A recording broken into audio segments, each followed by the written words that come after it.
Hello राजा, राजा आवाज येतोय का? मुजरा करतो राजा. मी बोलतोय.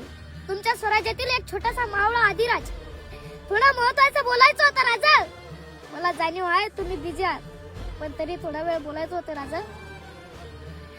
राजा, या देशात सगळ्या बेताला सुरू आहे आणि महाराष्ट्रात तर काही विचारूच नका. इथं 3-3 वर्षाच्या मुलीवर अत्याचार होत आहेत राजा. मेडिकल कॉलेज मध्ये डॉक्टरीचं शिक्षण घेणाऱ्या मुलीवर अत्याचार होतात राजा. नेते मात्र स्वतःच्या हितासाठी इकडे तिकडे पळतात. शेतकरी हवालदिल झाला राजा.